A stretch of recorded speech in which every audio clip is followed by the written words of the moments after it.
মানববন্ধন বাংলাদেশ জাতীয় ছাত্র দলের কেন্দ্রীয় সংসদের নির্দেশনায় যে মানববন্ধনে উপস্থিত সরকারি শাসন কলেজ ছাত্র দলের সকল পর্যায়ের নেতৃবৃন্দ এই মুহূর্তে আমাদের সামনে এই মানববন্ধনে সংক্ষিপ্ত আকারের বক্তব্য দেবেন সরকারি শাসন কলেজের পরিশ্রমী ও মেধাবী ছাত্রনেতা, সরকারি শাসন কলেজ ছাত্র দলের পরিশ্রমী ছাত্রনেতা মোহাম্মদ হাবিবুর রহমান হীরা ভাই। মোহাম্মদ হাবিবুর রহমান হীরা ভাইকে তার কথা বলার জন্য অনুরোধ করছি।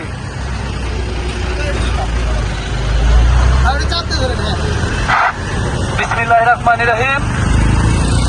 বাংলাদেশ জাতীয়তাবাদী ছাত্র দল কেন্দ্রীয় ঘোষিত সারা বাংলাদেশে ধর্ষণ, খুন, আহাজারির প্রতিবাদে বাংলাদেশ জাতীয়তাবাদী ছাত্র দল সরকারি শাহ সুলতান কলেজ ছাত্রদল কর্তৃক আয়োজিত আজকের এই মানববন্ধন কর্মসূচিতে উপস্থিত রয়েছেন বাংলাদেশ জাতীয়তাবাদী ছাত্র দল সরকারি শাহ সুলতান কলেজ ছাত্র দলের বিভিন্ন পর্যায়ের নেতৃবৃন্দ ও আমার প্রাণের কলেজ সরকারি শাহ সুলতান কলেজ সাধারণ শিক্ষার্থীবৃন্দ সকলকে জানাই উত্তরবঙ্গের শ্রেষ্ঠ বিদ্যাপীঠ সরকারি শাহ সুলতান কলেজ ছাত্র দলের পক্ষ থেকে ও সাধারণ শিক্ষার্থীদের পক্ষ থেকে সংগ্রামী শুভেচ্ছা ও সালাম। আসসালামু আলাইকুম।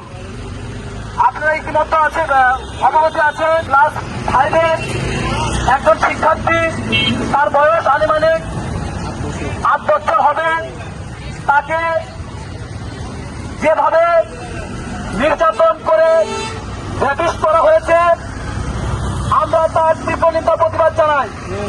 অবিলম্বে সরকারি শাহ সুলতান কলেজ ছাত্র দলের পক্ষ থেকে ও সাধারণ শিক্ষার্থীদের পক্ষ থেকে বলতে চাই, অতি দ্রুত এই খুনিদের যদি অ্যারেস্ট করে আইনের আওতায় না আনা হয় তাহলে আমরা এই শাহ সুলতান কলেজ ছাত্র দলের পক্ষ থেকে আগামীতে আরো তীব্র প্রতিবাদ ও নতুন কর্মসূচি দিব। আমরা প্রশাসনের উদ্দেশ্যে বলতে চাই, আপনারা দ্রুত এদেরকে অ্যারেস্ট করুন, এদেরকে বিচার করুন, নইলে আমরা আর ঘরে বসে থাকবো না।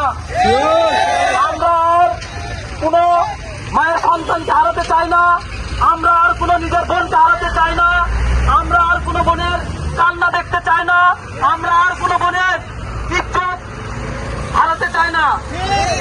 আমরা সরকারের প্রতি আকুল আবেদন করব, আপনারা পুলিশের রদবদল যদি করতে হয় রদবদল করুন, সঠিকভাবে ব্যবস্থা গ্রহণ করুন, নইলে আমরা শাহ সুলতান কলেজ ছাত্র দল সাধারণ শিক্ষার্থীদেরকে নিয়ে অতি দ্রুত নতুন কর্মসূচি দেওয়ার ঘোষণা দিব।